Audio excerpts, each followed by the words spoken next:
বাংলাদেশের দেওয়া ১৭৪ রানের টার্গেটে ব্যাট করছে জিম্বাবুয়ে। এখন পর্যন্ত জিম্বাবুয়ের দুই ওপেনার খুবই ভালো শুরু করেছেন। আর জিম্বাবুয়েকে এই ম্যাচটি জিততে হলে কিন্তু তাদের রেকর্ড করতে হবে।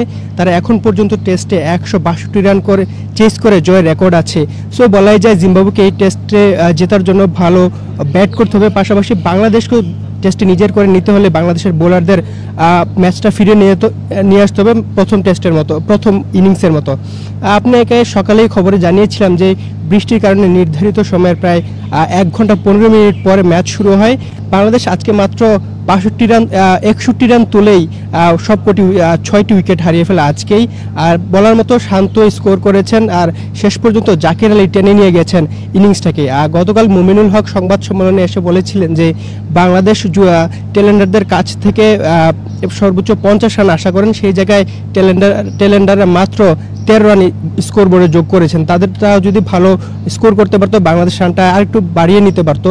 মুমিনুল আরও বলেছিলেন যে বাংলাদেশ সর্বোচ্চ জিম্বাবুয়েকে ৩০০ রানের টার্গেট দিতে চায়, সেই জায়গায় বাংলাদেশ মাত্র ১৫০ রানের টার্গেট ১৭৪ রানের টার্গেট দিয়েছে।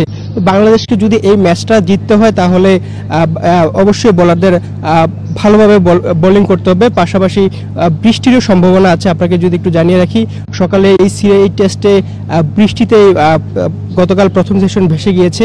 আজকেও বৃষ্টির কারণেই দেরিতে খেলা শুরু হয়। এখন পর্যন্ত বৃষ্টি না হলেও বিকেলের দিকে বৃষ্টি হওয়ার সম্ভাবনা আছে।